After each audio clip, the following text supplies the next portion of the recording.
In the dim glow of candle-lit salons, where silk whispered against polished marble floors, an invisible world flourished behind closed doors, a world that polite society pretended not to see.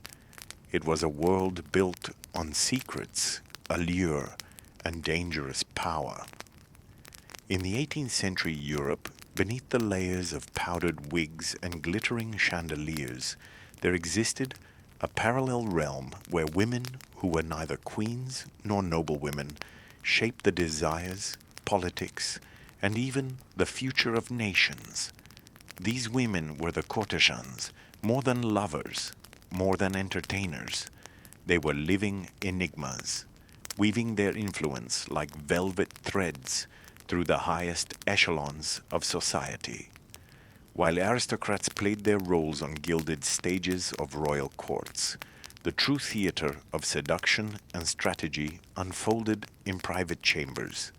There, behind lace curtains and perfumed air, secrets were bought and sold more dearly than gold. Courtesans were trained in the art of conversation as much as in the language of touch. They could quote poetry, debate philosophy, and sway powerful men with nothing more than a glance. To outsiders, they were scandalous. To the elite, they were irresistible. Their salons became the quiet epicenters of power, where ministers confessed more willingly than in parliament, and dukes unburdened themselves with whispers meant for no one else. But this world was not born overnight. It rose slowly, layer by layer, through centuries of shifting morality, gender expectations, and the hunger of men who sought more than what rigid marriages offered.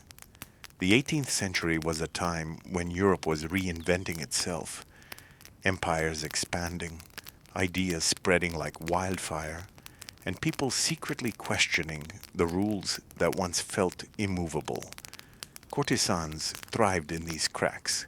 They offered what society denied: intimacy without obligation, beauty without title, and wit that rivaled any nobleman's tongue. They could be both muse and mastermind, both whispered about and publicly ignored. Yet their world was dangerous too. One wrong word could turn a coveted companion into a scandal. A shift in favor could make the adored courtesan a pariah. It was a dance on a razor's edge, choreographed with elegance and calculation. Every fan flutter, every measured laugh, every stolen glance carried weight. To survive, they mastered the unspoken rules of power, a language of silk and shadows. And as you listen tonight, we will step quietly through those secret doors into their world. This is the story of Europe's courtesans in the 18th century, a story of beauty and danger, seduction and strategy, survival and quiet rebellion. So settle in, let the soft echo of history wrap around you. Because behind every powdered face and perfumed wrist was a life far more complex than the world ever admitted. In the grand cities of the 18th century Europe, Paris, Venice, Vienna, and London, life seemed to shimmer with elegance on the surface. Gentlemen in powdered wigs paraded through cobblestone streets, and ladies in wide pannier gowns rustled like silken waves as horse-drawn carriages carried them to glittering masquerade balls. But beneath this polished exterior lay another world, quieter and far more dangerous, a world shaped by whispers rather than proclamations. Here, courtesans moved like silk in candlelight, almost invisible to the eyes that refused to see, yet undeniably powerful to those who understood the hidden rules of the game. To understand their world, one must first understand the stage upon which it unfolded. The 18th century was a century of both glitter and tension. Europe was growing restless with old traditions. While kings and queens clung to their thrones with diamond-encrusted fingers, New philosophies were spreading through coffee houses and literary salons. Men discussed freedom, revolution, science, and love, not just on battlefields, but over wine and in the soft glow of chandeliers. And in these same spaces, often uninvited yet indispensable, were the courtesans. They were neither noble women nor commoners. They existed in a strange, fragile middle ground, outsiders who were allowed in so long as they knew how to play their part. Their existence itself was a rebellion against the rigid expectations placed upon women of their time, where noble ladies were often married off like political currency. Courtesans were free to choose, at least in the illusion of choice, whom they would entertain, how they would present themselves, and how far they would go. In an age where a woman's voice was often silenced, they learned how to speak without ever raising it. Most courtesans did not come from wealth. Some were born into struggling families. Others were former actresses or dancers, and a few came from noble bloodlines ruined by scandal or debt. What united them was not where they came from, but what they became. With careful grooming, education in the arts of conversation, fashion, music, and charm, they transformed themselves into figures of fascination. A single evening spent with a courtesan could feel like stepping into another world, one where a man's ego was stroked, his fantasies entertained, and his ambitions gently manipulated. The salons they kept were unlike any other. While noble homes were bound by protocol, courtesans' salons were playgrounds of the powerful. Painters, philosophers, dukes, and even monarchs would gather beneath their velvet ceilings, drawn not only to beauty, but to wit.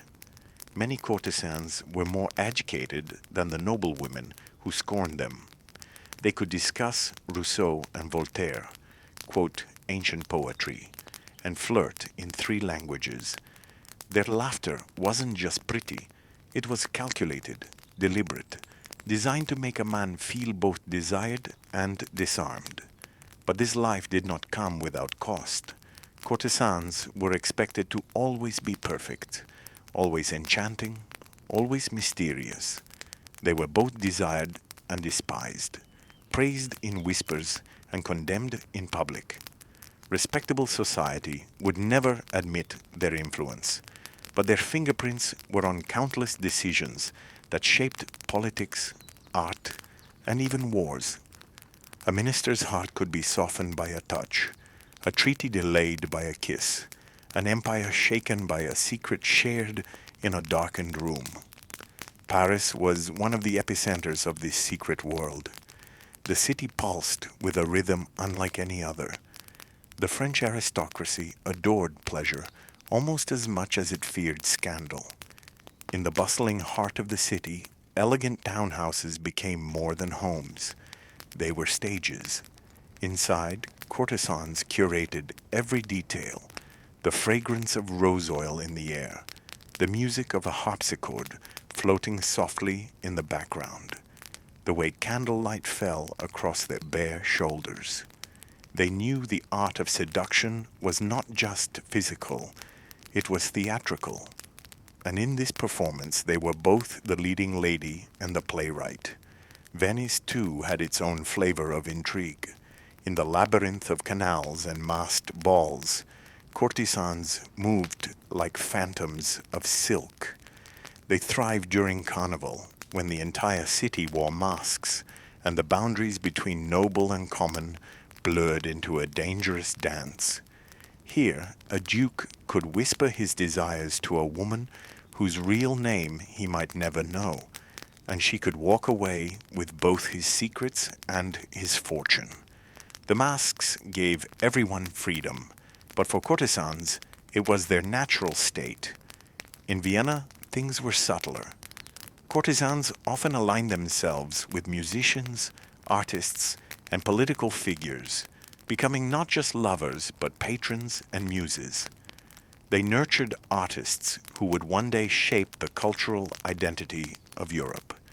They inspired operas, paintings, and poems that outlived their own whispered names. A courtesan's influence was rarely written in ink, but it was carved into history nonetheless. And in London, their world was sharper, more transactional.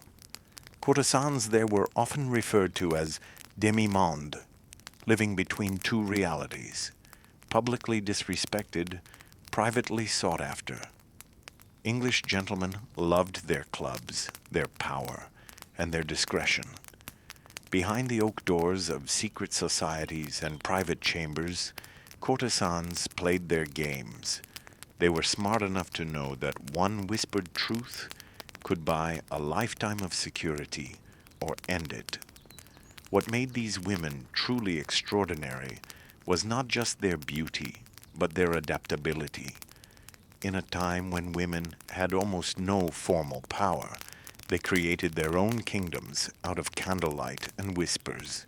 They learned how to turn their presence into currency, their intelligence into armor, and their allure into a kind of soft, unspoken rebellion. Their lives were not fairy tales. They lived in constant tension, loved and hated, desired and judged, protected and discarded. But in those fragile spaces between admiration and ruin, they built something remarkable. For many of them, survival depended on understanding men better than men understood themselves.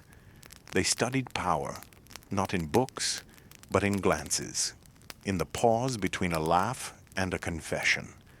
A courtesan could read a man's ambition in the way he adjusted his cuffs, sense his fear in the way his eyes shifted when politics were mentioned, and exploit both to secure her future. She was part performer, part psychologist, part strategist. But it wasn't all manipulation. In many cases, these relationships were complex, woven with real affection, jealousy, dreams, and heartbreak. A duke might love a courtesan more deeply than his own wife, and she might love him back, not with naive innocence, but with the bittersweet knowledge that their love could never belong to daylight. Behind every polished smile was a private war between heart and survival. It was this paradox, the mix of power and vulnerability, that made their world so intoxicating. They could command the attention of the most powerful men in Europe, yet at the same time be dismissed as nothing more than fallen women. Their lives existed in the margins of history, but their influence was anything but marginal. They were part of the machinery that moved empires, even if their names were erased from official records. So, as the 18th century marched forward, filled with revolutions, enlightenment, and change, courtesans watched and listened. They sat in salons where kings whispered their doubts. They lay on velvet couches where generals plotted wars, and they danced through evenings where artists found their muses. And though society would never give them titles, crowns, or statues, the truth is, without them, many of those stories would have unfolded differently. They were, in many ways, the quiet authors of their era, writing history not with pen and parchment, but with glances, touches, and unspoken words. And that is where the real power of the courtesan lay, not in her body, but in her mind. Every night in the secret world of the 18th century courtesans was a carefully orchestrated performance. To outsiders, it looked effortless. A graceful woman, a soft smile, the glint of candlelight on jewels. But behind every gesture was a calculation. These women lived in a world where everything was currency. A glance, a laugh, a pause, even silence. To survive in this delicate empire of whispers, they had to master rituals that most of polite society never even noticed. Their evenings often began long before the first guest arrived. Hours were spent preparing their salons, not just decorating, but crafting an atmosphere. Heavy velvet curtains were drawn to soften the outside world. Warm light from golden candelabras flickered against mirrored walls, and faint music floated through the air like smoke. Every scent, every corner, every sound was part of a silent strategy. A man might enter thinking he came for pleasure, but in truth he was walking into a world designed to make him feel seen, desired, and powerless all at once. The courtesan herself was no less deliberate. Her appearance was not vanity, it was armor. Her dress was chosen not simply for fashion, but to tell a story. A deep crimson gown might whisper of danger and confidence. Soft ivory might speak of elegance and fragile beauty. Pearls were worn not because they glittered, but because they suggested purity, a quiet irony in a world built on secrets. Her hair, powdered and arranged with almost royal precision, was a crown she crafted for herself every night. Before greeting any guest, she would stand silently before a mirror, not to admire herself, but to transform. In that reflection, she wasn't the girl who once lived in poverty, or the woman whose name society refused to record. She became something else, an idea, a dream, a carefully built illusion. It wasn't deception, it was survival. In a time when a woman's voice held little power, her presence had to speak for her. Courtesans also understood timing better than most generals. They knew when to make a man wait, just long enough to make him restless, but not long enough to offend. They knew when to speak and when to let silence work its magic. They learned to listen deeply, not because they cared for every story whispered in their ear, but because they understood the value of those secrets. Some of those whispers could buy them security for life. Others could destroy entire families. And yet, amid all this careful control, there was something strangely human about their craft. Many courtesans spoke of the stillness that fell just before the first guest arrived, the moment when their salon was quiet, their candles flickered softly, and the night was full of possibility. In that fragile moment, they were both powerful and alone. It was a feeling only they could understand. It's in quiet, immersive stories like these that history stops feeling like dusty pages and starts breathing like a living world. And if you're enjoying walking through these hidden corridors of the past, take a second, just a gentle moment, to subscribe to this channel. Not as an interruption, but as a way of stepping further into these calm, unseen chapters of history that the world forgot. Because the truth is, the more you listen, the more these hidden voices return. And the courtesans, they have much more to tell. As the first knock echoed against the wooden doors of their salons, the game began. Men would arrive draped in wealth and confidence, but within minutes the courtesan would quietly rearrange the balance of power. She might offer wine, a soft seat near the fire, or a well-placed question that made him talk about his ambitions. And while he spoke, convinced of his own control, she measured every word, every gesture. This wasn't just flirtation, it was strategy. The courtesan had to sense who this man truly was. A careless lord who only wanted to boast? A cunning minister looking to make allies?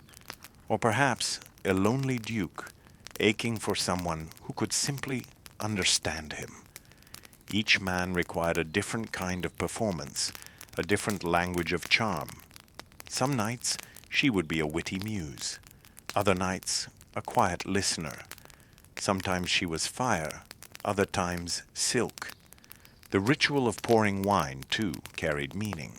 She would pour it slowly, deliberately, letting the liquid catch the light. She offered it not as a servant, but as an equal in their private world. It was a silent invitation.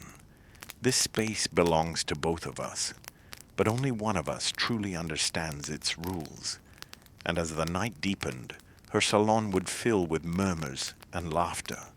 Flirtation wrapped around politics like velvet around a blade. A single line of poetry could soften a hardened minister. A shared secret could seal an alliance. A glance could undo months of calculation.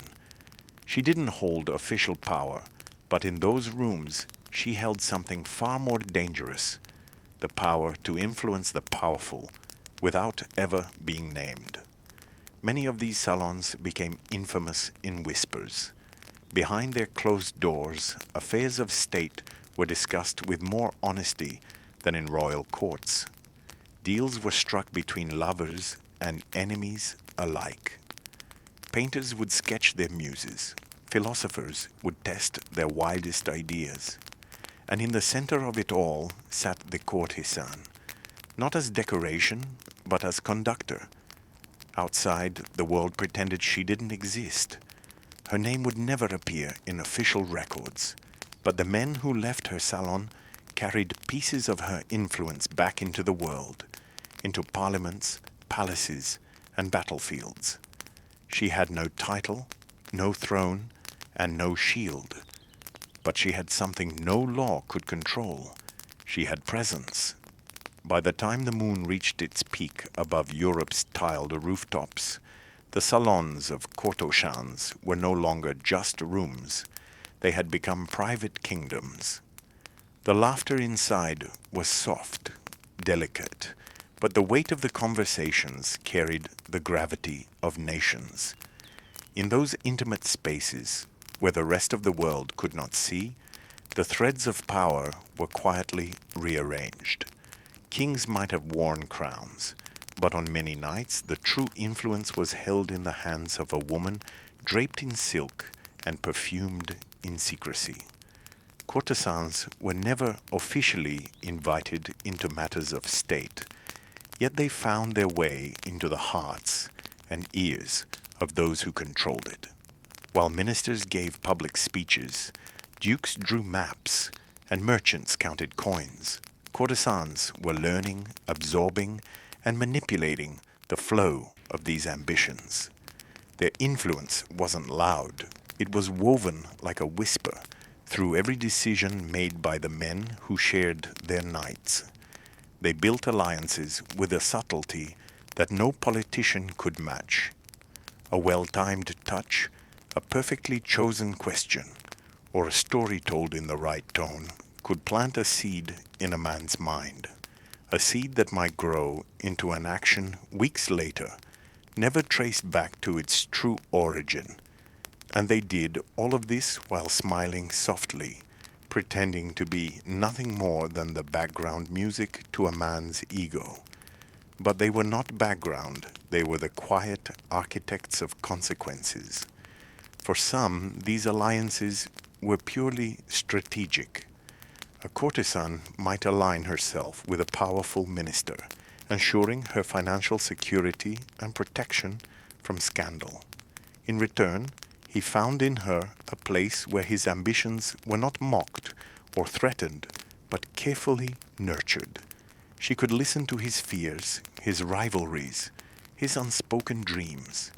In those hours of whispered honesty, she became his confidant. For others, alliances were woven through genuine bonds, complicated, messy, and often heartbreaking. There were courtesans who fell in love, not because it was profitable, but because in the chaos of their performance, they found something real. But love in their world was a dangerous luxury. To love a man was to hand him the key to your undoing. And yet, some of them did. They loved like they lived, quietly, fiercely, and without guarantees. A duke might whisper to his courtesan about a border conflict. A merchant might reveal plans to fund a risky voyage. A prince might share his doubts about a treaty. They told her everything not because she forced them to, but because in her presence their armor fell away. She made them feel seen, admired, even understood in ways their noble wives often did not. And once that trust was given, it was a powerful thing. These whispered truths were never just secrets. They were tools. A courtesan could trade one piece of information for protection, another for power, another simply to stay alive when the tides of politics turned cruel. They built their safety not on stone walls, but on fragile, invisible strings of information. And those strings could hold up empires or pull them down. The most dangerous courtesans were not the most beautiful. They were the ones who listened. Men are often most honest when they believe no one is truly listening. And courtesans mastered the art of listening without judgment, nodding at the right moments, asking the right questions. In their company, men confessed more freely than in a chapel. One of the unspoken truths of their world was this: information was far more valuable than gold. Gold could be spent, jewels could be stolen, titles could be revoked, but a whispered secret, properly timed, could last forever. A woman who carried the right secret could survive scandal, escape poverty, and shape the future without ever stepping onto a battlefield. Their relationships were like chess games. Every smile was a move. Every glance had weight. When a courtesan placed her hand on a duke's arm at the right moment, she wasn't flirting. She was shifting the board. When she allowed a silence to stretch between two questions, she wasn't being shy. She was watching what truth might fall into the gap. When she told him what he wanted to hear, she wasn't surrendering. She was building a bridge that she could burn or cross when needed. And yet, for all their control, there was a haunting fragility beneath it all.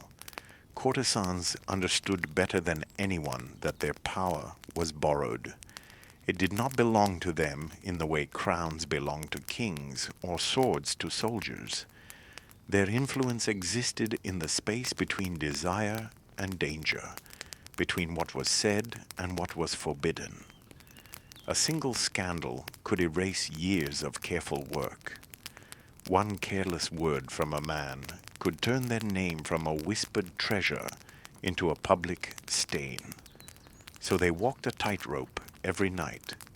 They held the hands of powerful men, danced in candlelit rooms, and made them believe they were safe. But deep down, every courtesan knew that she was playing a game where losing meant disappearing. That awareness made them sharper, colder, but also strangely human. Behind their painted smiles were sleepless nights, quiet fears, and the knowledge that they could never truly belong to the world they controlled. There were moments, however, when the game turned against the players themselves. A courtesan who became too powerful risked becoming a threat. Men adored their charms, but feared their influence. Some tried to control them through marriage proposals, though rarely official. Others sought to destroy them through rumor and slander. And so, these women learned another survival skill. They mastered the art of vanishing just enough to stay untouchable. They would disappear for weeks, retreating into shadow, only to re-emerge at the exact moment when their absence had turned into curiosity. It wasn't just beauty that made them unforgettable. It was mystery. Men could not own what they could not fully see, and courtesans made sure they were never entirely seen. But among all these intrigues, one of the most fascinating truths was how deeply courtesans understood the emotional hunger of powerful men. These were men surrounded by wealth, power, and obedience, but not by honesty. In their marriages, their status came first. Their wives were chosen for alliances, not affection. But in a courtesan's salon, they could be flawed, vulnerable, and foolish. And that was why they came back. Not for the silk, not for the beauty, but for the rare feeling of being known. This emotional power was something no government could regulate, no crown could control, and the women who wielded it were far more dangerous than anyone dared to admit. Their ability to move hearts became a quiet way of moving the world. Even today, centuries later, if you walk through the narrow streets of old Paris or the hidden canals of Venice, you can almost feel their presence. You can imagine the soft hum of laughter behind a shuttered window, the flicker of a single candle against a silk curtain, the whisper of a secret that might have changed the fate of a nation. Their world is gone, but the echoes are still there. And if you listen closely enough, you can hear them still. In the shimmering light of their rise, courtesans seemed untouchable. Men adored them, poets immortalized them, and the powerful sought their company in the stillness of midnight rooms. But power in their world was never permanent. It was like smoke curling through candlelight, beautiful, mesmerizing, but impossible to hold forever. And just as swiftly as they ascended, many courtesans learned how fast the world could turn its back on them. 18th century Europe loved pleasure, but it loved to punish pleasure even more. The same society that whispered their names in dark corridors would spit those names in the daylight. The same nobleman who held them close at night would deny knowing them in the morning. Respectable society adored their charm, but feared their existence, because courtesans were living proof of uncomfortable truths. That power didn't always wear a crown, that beauty could manipulate politics, and that desire could be stronger than duty. This fear created a cruel balance. Courtesans were praised in private, shunned in public. A woman could be celebrated as the jewel of Paris one month, and a walking scandal the next. A man's reputation could survive endless affairs. A courtesan's name, however, could be destroyed by a single rumor. They lived on a stage where applause could turn into stones in the blink of an eye. The most dangerous moment in a courtesan's life was not when she had no power, but when she had too much of it. Once a woman rose high enough to influence powerful men, whispers of her influence began to travel beyond salon walls. Rival mistresses, jealous noblewomen, and even ministers who once adored her would begin to see her not as a delicate ornament, but as a threat. And threats in this world were rarely tolerated. Many courtesans who dared to step too far into power paid a brutal price. Some were forced out of cities, stripped of their wealth and status overnight. Others became targets of slander, painted as manipulators, witches, or worse. A single letter, a forged rumor, a drunken confession could unravel everything they had built over years of delicate maneuvering. The double standard was clear. A man's sins could be forgiven as passions. A courtesan's survival could be labeled corruption. Her intelligence was called manipulation. Her influence was painted as poison. And no matter how much wit or beauty she carried, society's judgment always waited just around the corner, cold and sharp like winter wind. Behind the silk and perfume, most courtesans lived with a constant awareness of this fragile line. They could smile, laugh, seduce, but they could never truly relax. The very people who toasted to their brilliance at night could be the same who destroyed them at dawn. So they learned to keep secrets, not just the secrets of others, but their own. Their real names, their real origins, Their real fears were hidden beneath layers of powdered faces and carefully measured gestures. One of the most common fates for aging courtesans was disappearance. Once their beauty faded, or worse, once someone younger and fresher entered their circle, they were quietly erased. The men who had sworn eternal devotion moved on. The salons that once echoed with their laughter fell silent. Some women, wise enough, secured fortunes through careful alliances and investments, buying houses under false names or securing safe marriages. Others were not so lucky. Aging in the courtesan's world was not a gentle decline. It was an invisible fall. The same men who once admired the sparkle in their eyes suddenly saw them as burdens, shadows of their former selves. For many women, the salon was not just a place of glamour. It was their only protection. Without it, they had nothing. Some found refuge in convents, hiding their past behind walls of prayer. Others lived out their final days in quiet corners of cities they once ruled like queens. A few fought back, reinventing themselves as patrons of art, healers, or advisors. But most vanished into the mist of history. Their names are remembered only in whispers or in the corners of scandalous books. The tragedy of their world wasn't just in its cruelty, it was in its hypocrisy. The same noblemen who condemned them continued to seek them. The same society that erased them continued to thrive on their influence. They were ghosts, used, adored, and discarded, yet their presence lingered long after they were gone. For many, their only true weapon against this cruelty was foresight. The smartest courtesans were not only seductresses, they were strategists.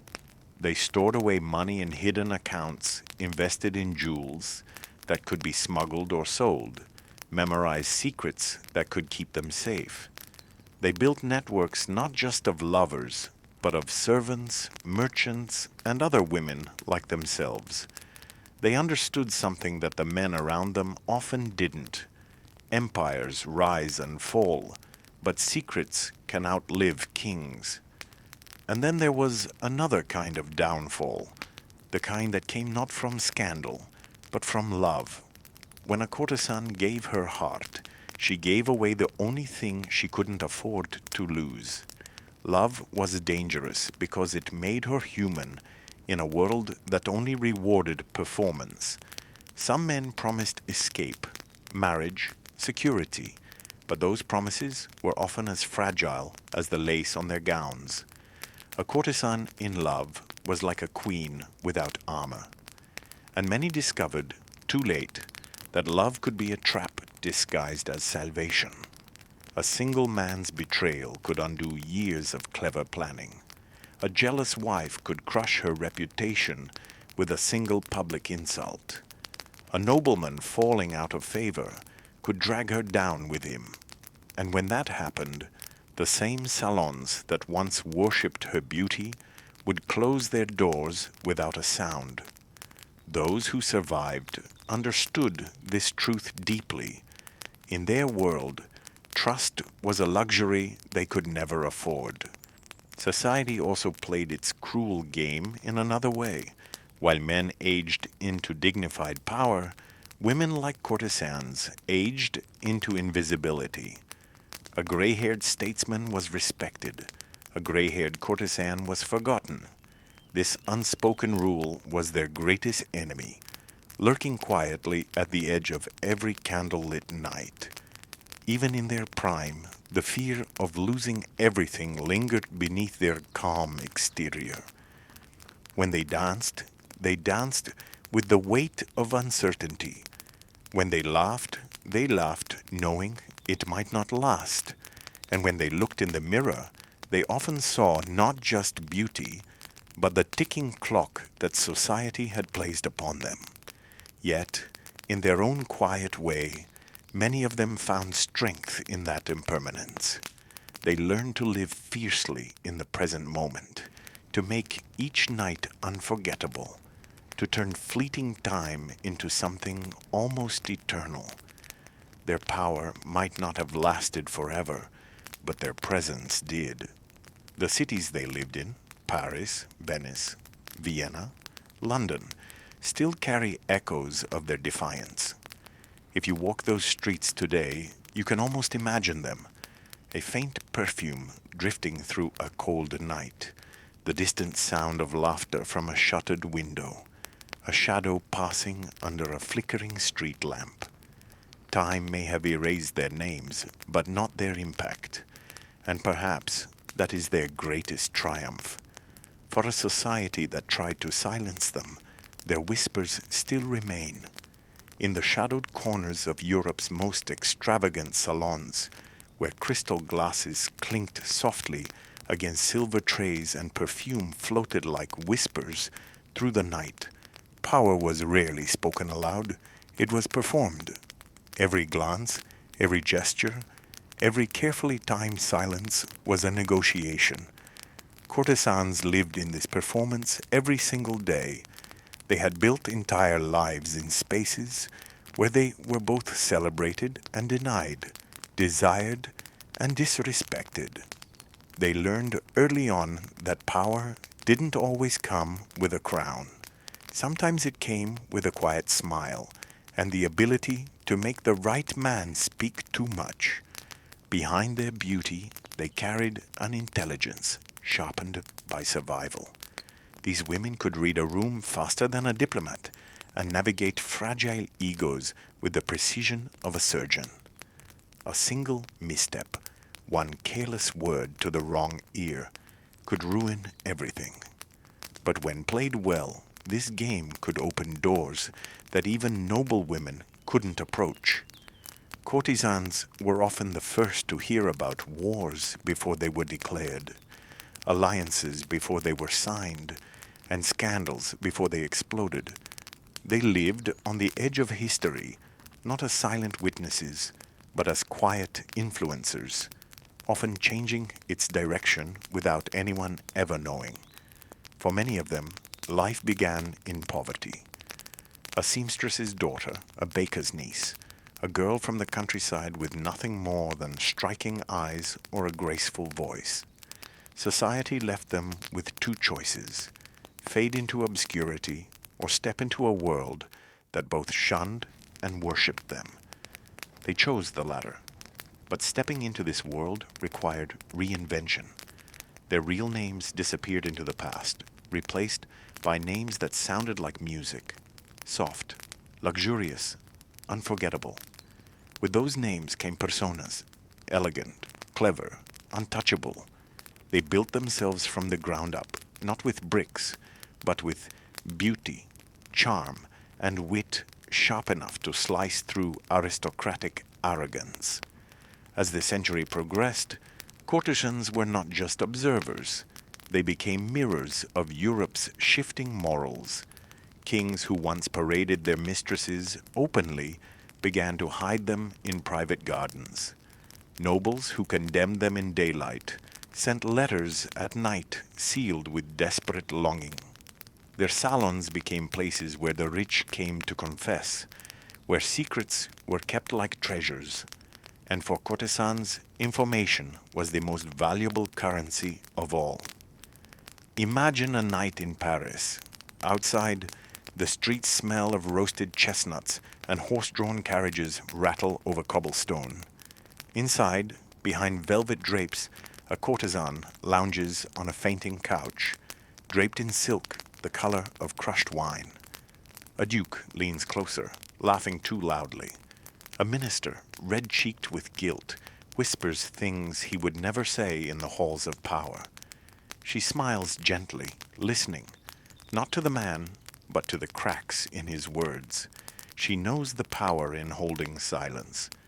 She knows tomorrow that whisper might be worth more than a sack of gold. But this world had its price. Every night was a delicate balance between desire and danger. One moment, a courtesan could be draped in diamonds, and the next, she could be cast aside like a forgotten letter. age, scandal, or a sudden shift in a powerful man's favor could erase years of influence overnight. This is why they learned to build invisible safety nets, investing their fortunes, forging quiet alliances, ensuring they would not be helpless when the music stopped. And right here, before we move further into their hidden world, let me gently remind you, if you're enjoying this quiet journey through forgotten history, through the secret chambers of 18th century Europe, don't forget to subscribe to the channel. It's your support that lets these stories keep breathing through time, softly, quietly, into the night. Now back to our story. While their lovers and patrons held public titles, dukes, lords, admirals, the courtesans held something far more dangerous, knowledge. And knowledge was a power that didn't age. They knew who envied whom, who planned betrayal, who loved someone they shouldn't. In a time when women were expected to remain silent, courtesans spoke in the shadows, and their whispers could make or break a man. Some used this carefully, playing the long game, moving like chess masters in a room full of kings. Others fell victim to it, betrayed, broken, or forgotten. But perhaps the most fascinating part was how they shaped culture itself. Courtesans inspired paintings that hung in galleries for centuries, poems whispered in aristocratic salons, fashion trends that swept through Paris and London like wildfire. The way they wore their hair, the way they walked, even the way they laughed became imitated by noble women who publicly scorned them. Their influence ran like an invisible river beneath Europe's polished surface.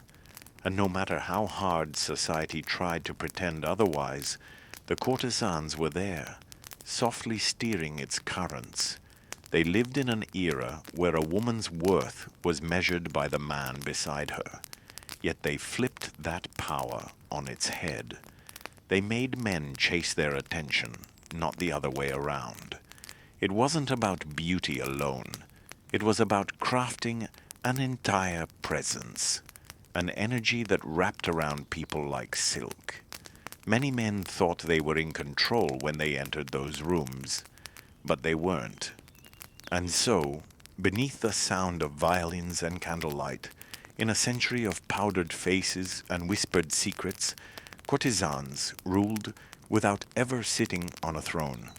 They built empires of influence from behind lace fans and painted lips, not with armies, not with titles, but with a kind of power that history rarely names, but never forgets. Long before a courtesan ever entered a salon filled with laughter and light, her story began in the quiet corners of the city, where dreams were far louder than reality. In the 18th century Europe, becoming a courtesan was not an accident, it was a transformation. A girl could not simply step into that world, she had to become it. It was a kind of theater where the stage was life itself, and every movement was rehearsed until it felt effortless. Behind every graceful bow and elegant smile, there were years of carefully crafted performance. Paris, London, Venice, Vienna, each city had its own secret network of whispered opportunities. A young woman might start as a maid in a wealthy household, noticing how noble women carried themselves, how their hands never rushed, how their laughter was always measured. She would watch from the background, learning the art of silence, the subtle way power could be worn like perfume. If she was clever, and most courtesans were, she understood that beauty alone was never enough. Beauty could open doors, yes, but wit, intelligence, and presence, those could keep the doors from closing again. In the beginning, these women were trained like performers. They learned to dance, not just to entertain, but to command attention. They learned music not merely to play, but to create mood. They studied poetry, philosophy, the latest political rumors, not to speak too much, but to speak just enough to make powerful men lean in closer. Every word, every gesture was a tool. A well-timed smile could earn a duchess's jealousy and a king's favor.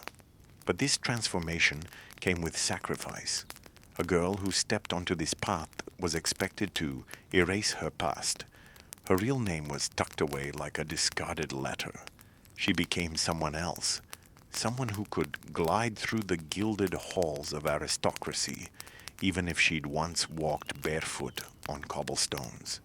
She wore a new identity like a mask, and in time, she learned to love that mask more than her own reflection. Because behind that mask lay survival. For many of these women, their first entrance into a grand salon was like stepping onto a stage. The chandeliers above cast golden halos around their powdered hair.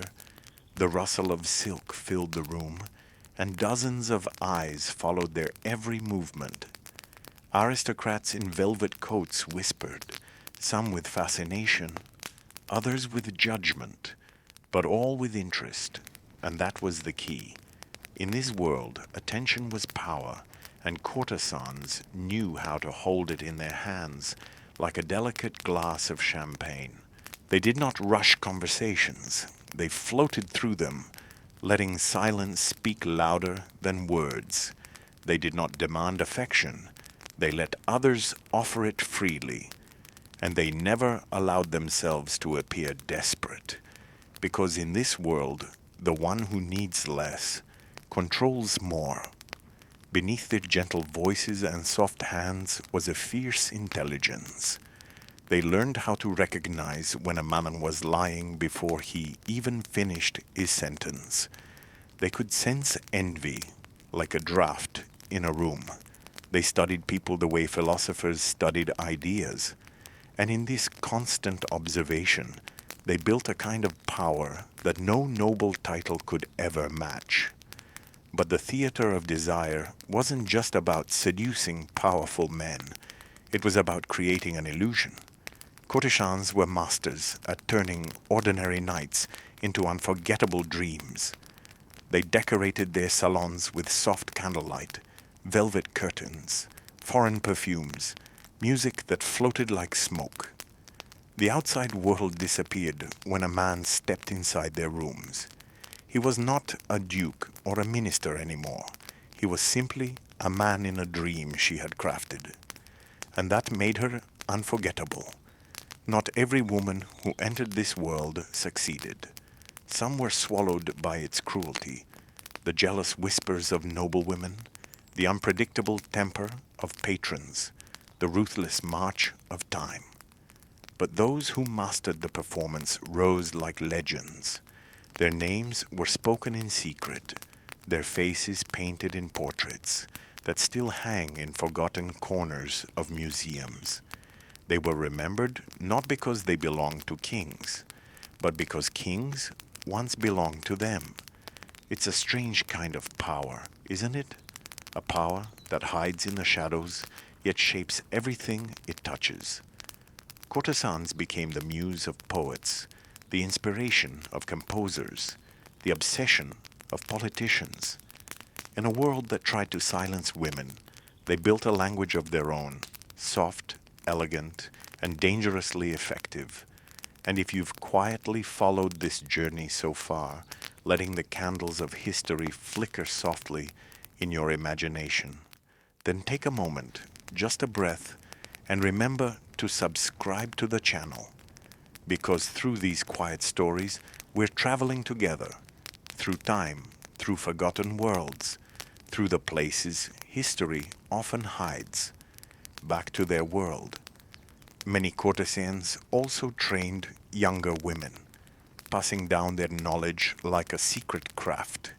They taught how to walk through a crowded room without being touched, how to make a powerful man feel like he was being heard while revealing nothing of your own soul. They taught how to wear vulnerability like silk, soft, beautiful, and yet impenetrable. It wasn't about seduction alone. It was strategy. It was survival. In cities like Venice, where masked balls blurred the lines between nobility and shadows, courtesans ruled the night. A single glance from a well-known courtesan could humiliate a duke more than a dozen public insults.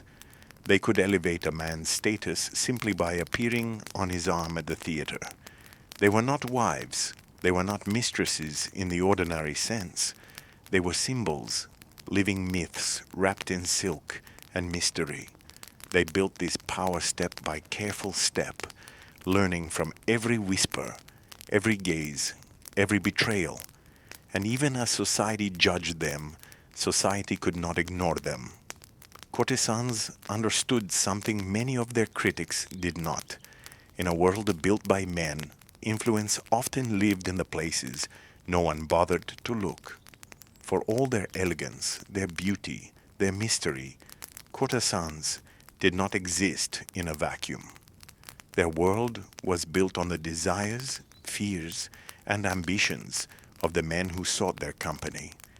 Men of power came to these women not just for pleasure, but for something far more complex: escape.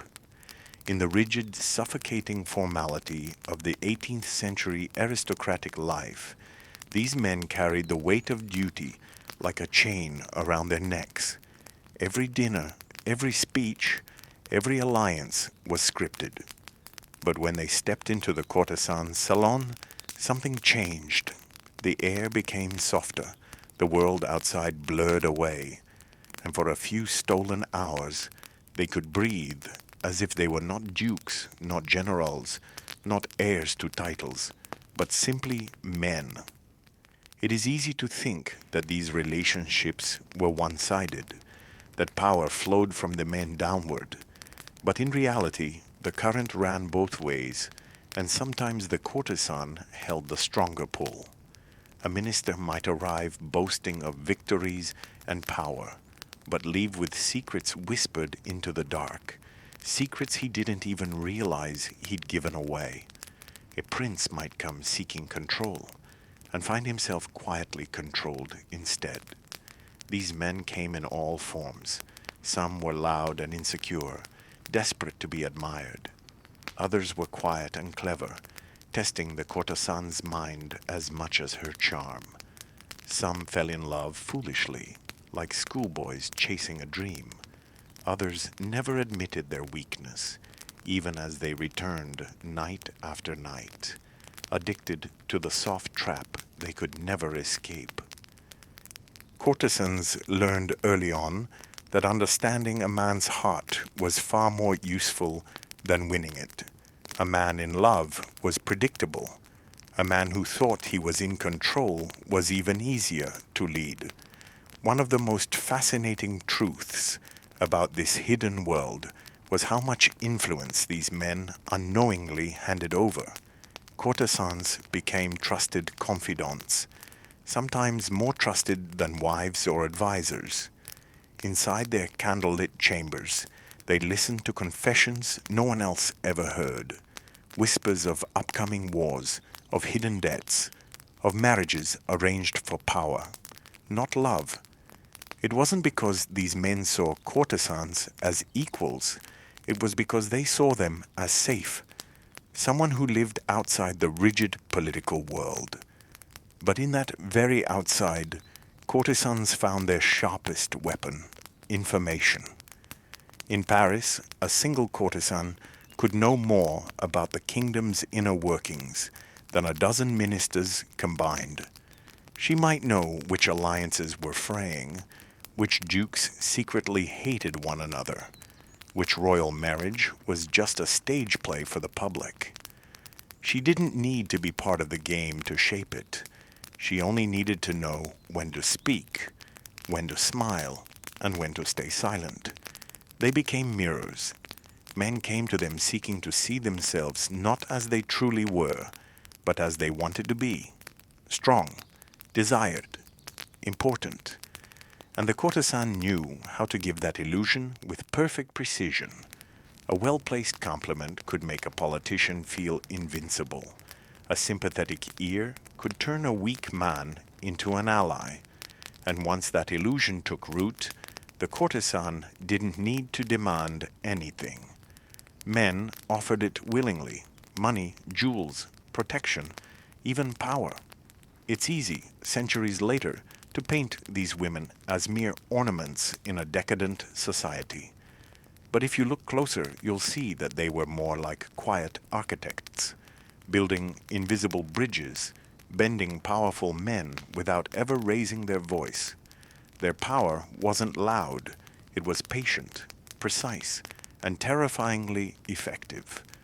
But not every man who entered their world came with tenderness.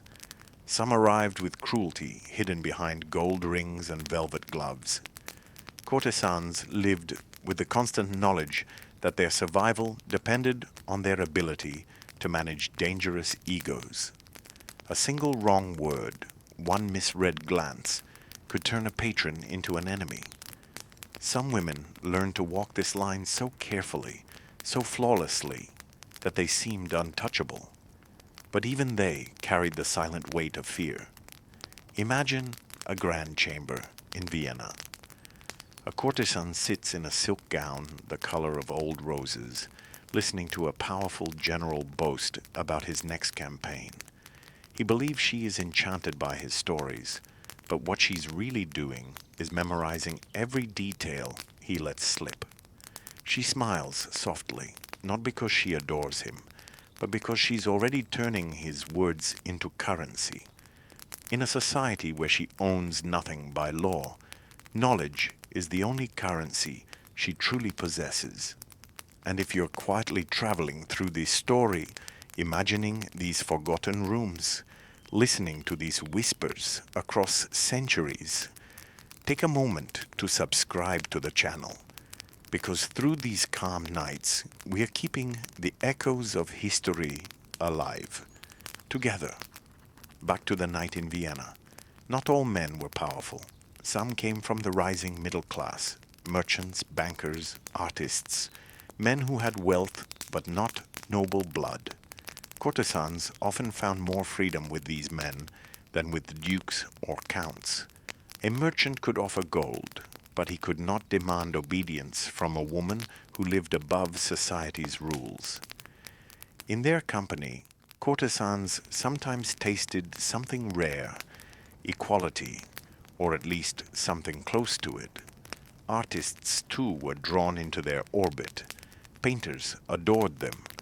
Musicians wrote sonatas with their faces in mind. Poets turned their laughter into ink. For many men of art, the courtesan was the embodiment of the world they longed to capture: elegant, tragic, beautiful, and just out of reach. And in return, the courtesan used their devotion to carve her name into the walls of history without ever needing a monument. But it wasn't love that gave them strength. It was clarity. Courtesans saw men without the illusions that wives and society often carried. They saw power for what it truly was: a fragile performance. They learned how quickly affection could turn to control and how to protect themselves from it. That's why, while men came and went, the courtesan remained, always watching, always adapting, always surviving. Some of these men thought they were paying for affection. What they didn't realize was they were paying to feel seen. And no one understood that better than the women who had made an art of it. When people speak of 18th century Europe, they often talk about kings and queens, wars and treaties, inventions and revolutions. But what most history books forget to whisper about is how much the unseen world shaped what the world remembers.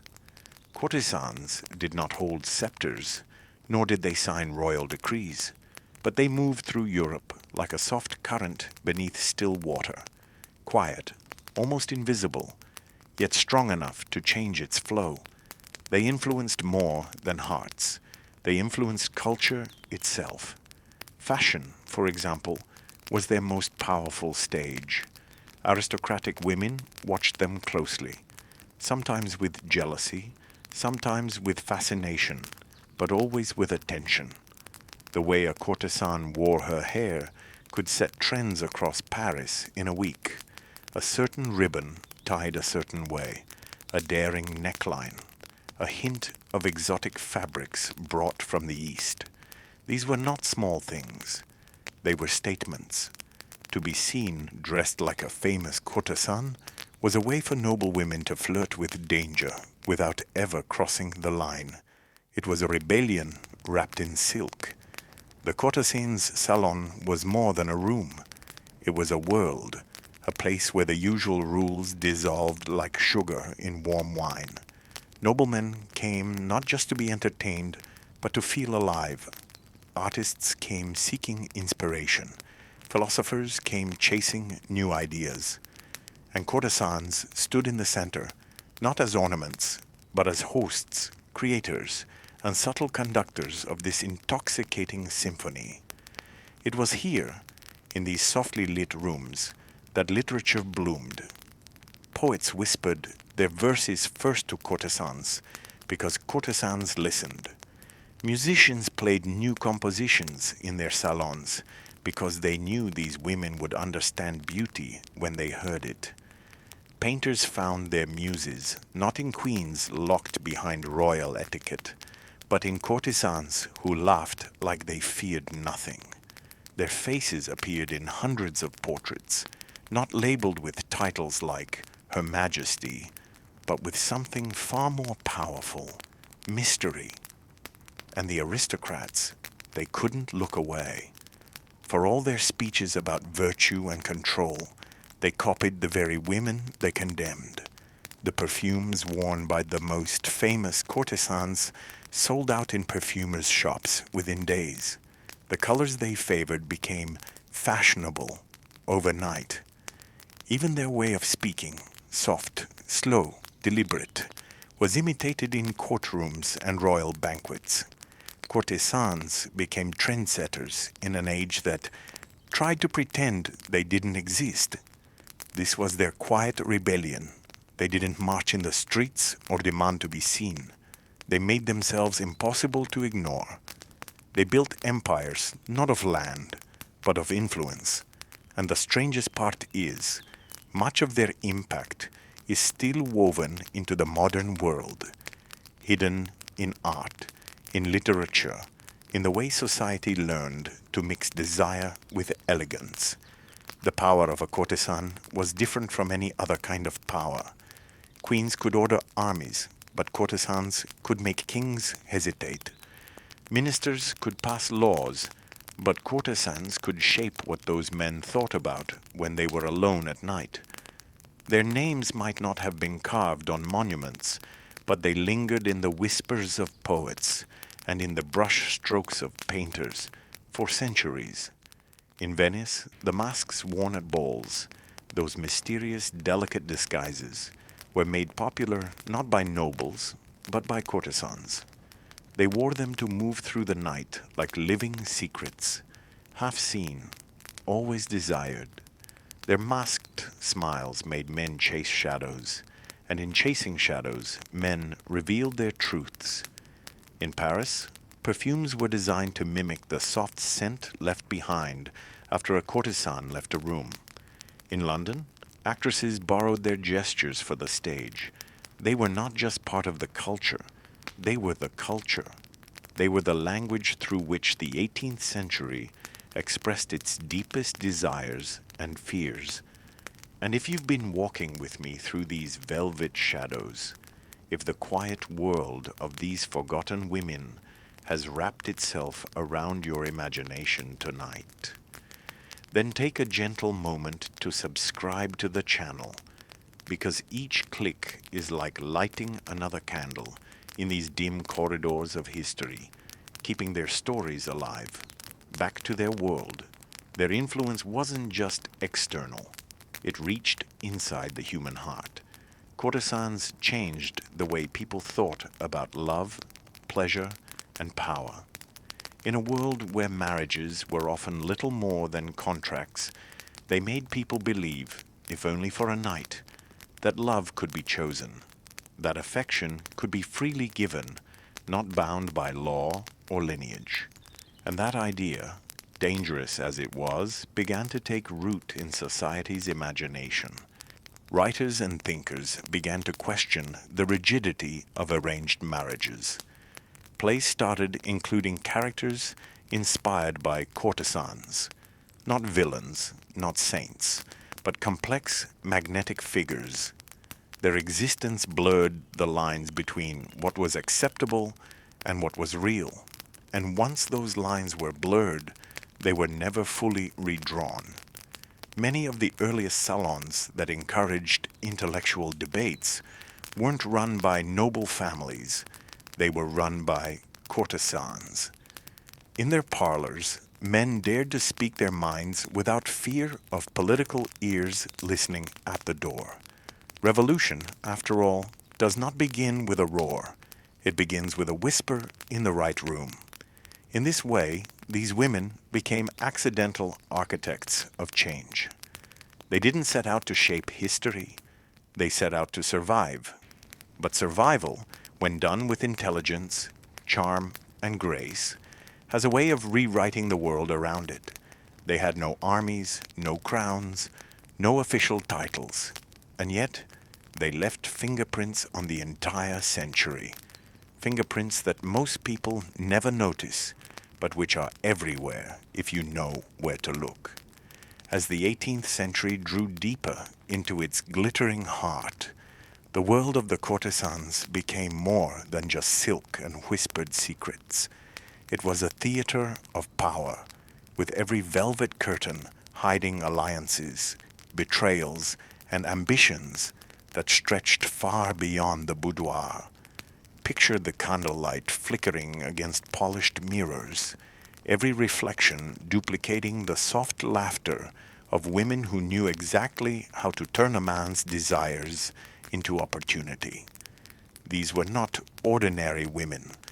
They were artists of persuasion, fluent not only in poetry and dance, but also in politics, finances, and strategy.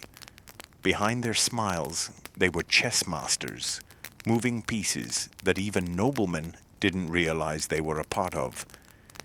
In London, for example, the most famous salons were not in Parliament or in some dreary official chamber. They were held in the parlors of courtesans. Politicians, aristocrats, and foreign envoys would gather there not to argue publicly, but to make real deals, far from the eyes of the press and court officials. Over a glass of sweet fortified wine, fortunes changed hands. Royal decisions were influenced by a flirtatious glance. Entire marriages were negotiated because one powerful man wanted to impress the woman sitting beside him in silk gloves and a diamond choker. She might smile as though she were simply enjoying the evening, but in truth she was steering an entire political future with delicate, invisible fingers.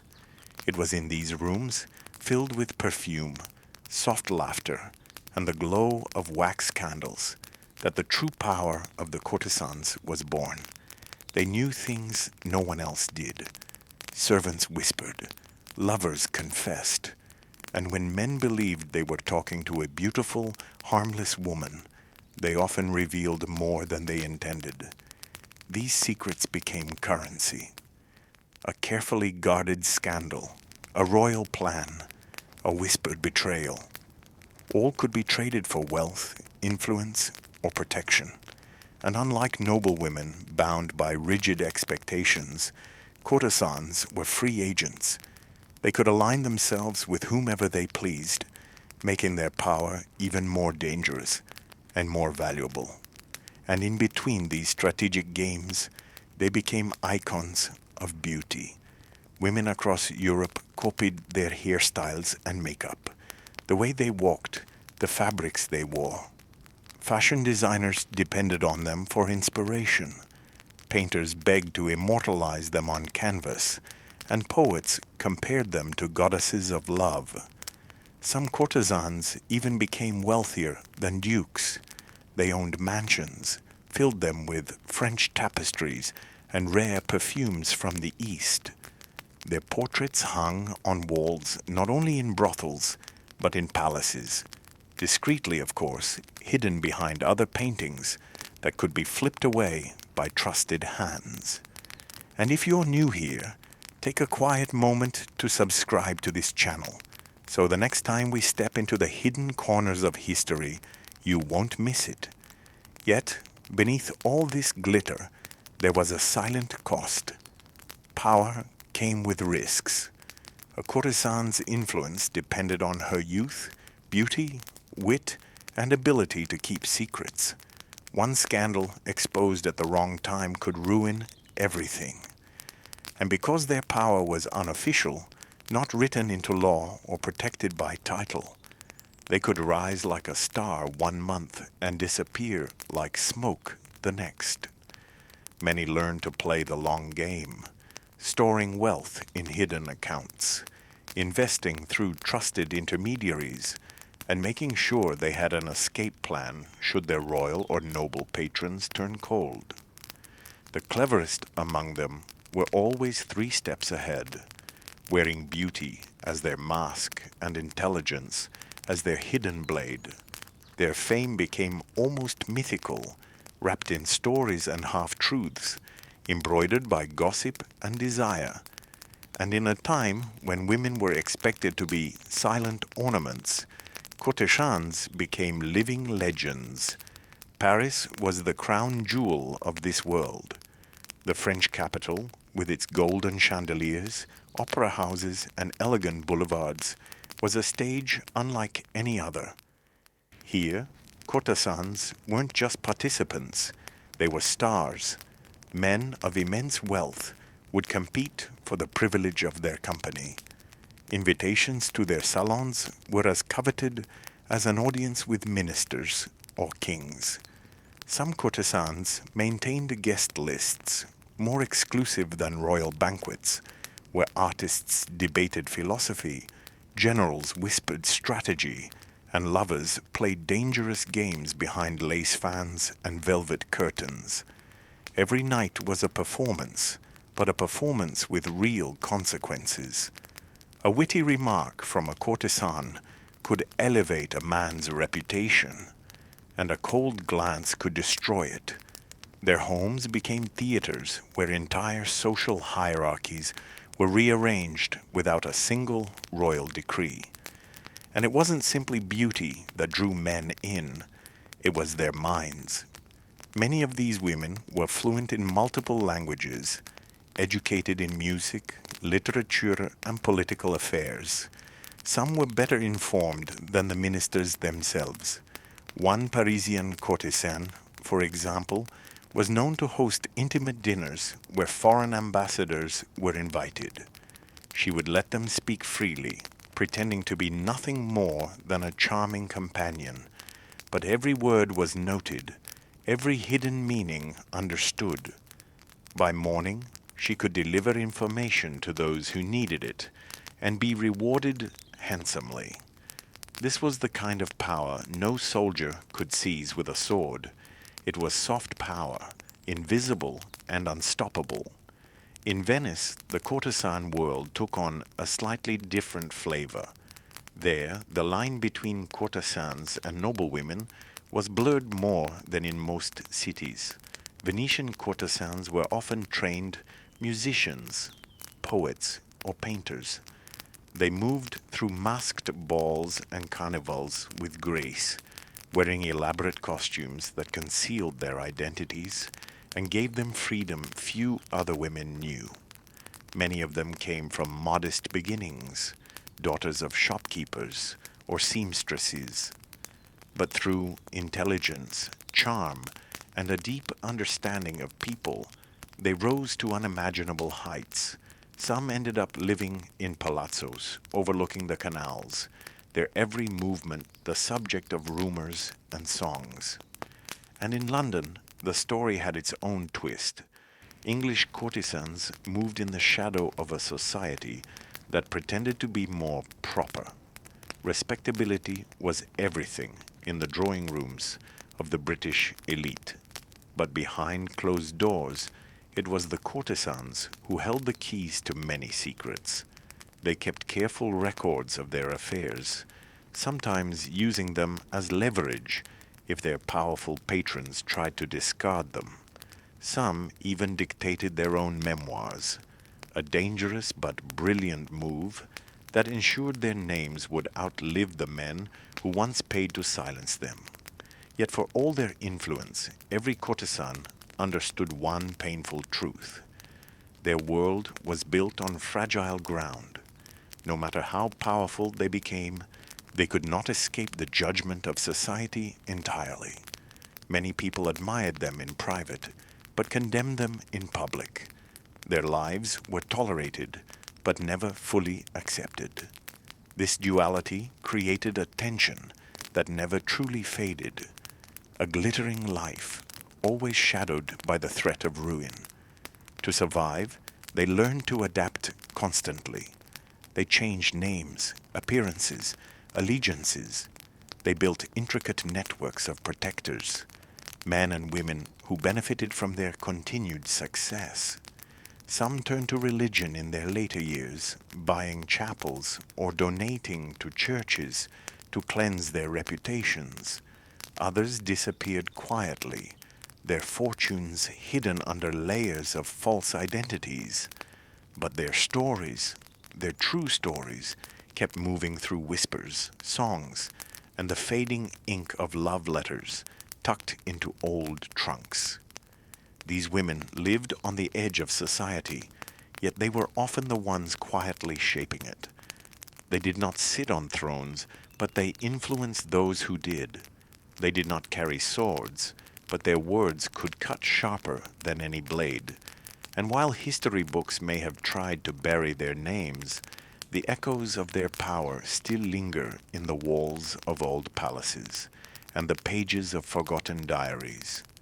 Their names may have faded from history books, but their influence still lingers in the art, the politics, and the legends of a glittering age. They remind us that power doesn't always wear a crown. Sometimes it wears perfume, silk, and a quiet smile.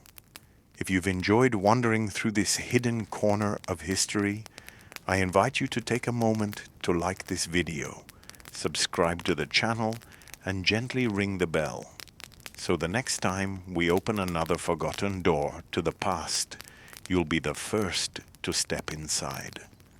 Thank you for listening so quietly and so closely. Good night.